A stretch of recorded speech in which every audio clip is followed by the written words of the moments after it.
You're listening to 5 Minutes of English with Laura Pickens, a short podcast about the way we actually talk, like for real. What American students learn. Hi, my name's Laura. I'm an American living in Russia. Today is an interesting topic because it's a question that doesn't come up very often, but I realize the answer doesn't really exist anywhere for my learners. And that is, what do American students learn in their English classes? Are they learning the same 12 verb tenses that foreigners learn when they're learning English? And the answer is no. Our English textbooks look nothing like the textbooks that you guys have as learners of English as a foreign language. This is just to scratch your curiosity and to understand how we think of language. We have 6 small topics today, so let's start with the first one, which is number 1, sentence fragments. In English language, a sentence is not a sentence if it does not have both a subject and a verb. This is different from Russian because you can imply a verb. You can say something like book on table. You can also imply the subject of the sentence because you can conjugate your verbs to show who the person is. Neither of these work in English. I will tell my clients if there is a sentence they want to say in Russian that has no verb, it generally is the verb be in English. The book on table, the book is on the table. If you say something like, tried calling you 3 times, this is something that you will hear, but it is considered grammatically incorrect because there is no subject. Who tried calling? Through context, we can understand it, but that's a guess. In Russian, you would have no guess because the ending of the verb would be very clear. Who? Number 2, run-on sentences. This is the opposite of fragments. It's when you try to put too many subject and verbs into a sentence. And this is a common problem of students. They will try to make a sentence sound more grandiose than it needs to be because they put too much detail in one sentence. For example, it was about the war, which started in 1861, and it showed how many people survived, but the characters weren't very realistic because their actions didn't match the setting, and I felt like the plot dragged on too long even though it had good music. We count how many subject and verb clauses there are.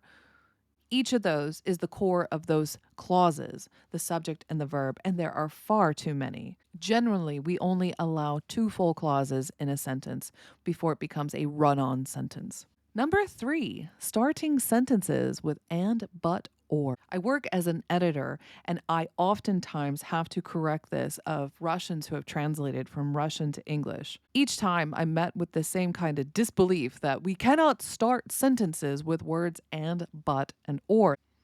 We are taught that you should use alternatives. So instead of saying but, we would say however, or yet, or still. Or if we're trying to say and, we will say in addition to.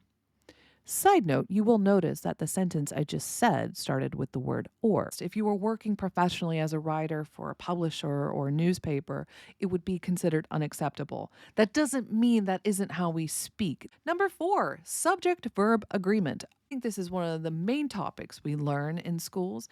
There are some of these that are tricky for Russians. For example, each of the books. Do you think this should be is or are? That's the question, the number. Is this singular, each is, or plural, each are? The correct answer is each is. No matter what comes after the word each, it should always be followed by the singular verb, is. All. All of the pizza was eaten. That's singular. All of the slices were eaten. All is dependent on that prepositional phrase that comes after. It's about the context, whether it is countable or uncountable. None are. None of the people, none of the books, none of the pizza, none of the slices are. The number of students is. A number of students are. The difference between those, it's countable versus uncountable. If you ever are unsure of which verb to use after these types of words, go look it up because there is a rule attached to it. Number 5, ambiguous pronouns. This is not a problem in Russian language because you have much more variety in your pronouns depending on gender and number. For example, the sentence, the cup is next to the plate. It's cracked.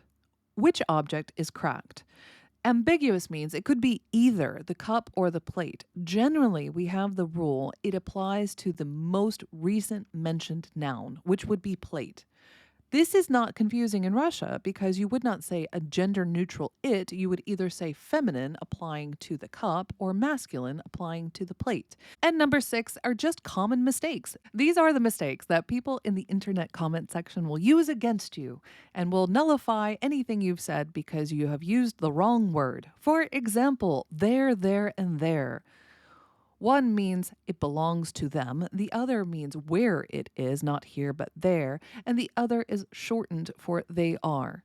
I don't think Russian speakers actually make this mistake very much because you usually learn by writing and they look very different and their use is different. But for native speakers who learn through speaking, it's hard to connect the sound there with the correct way it's written. Even for people, hello, that's me, who know grammar, we still write these words incorrectly. And when we do, the internet eviscerates us. Another very common problem is the words fewer and less. For example, in grocery stores, you will see signs 10 items or less. That is grammatically incorrect. Less is used for uncountable and 10 is very countable.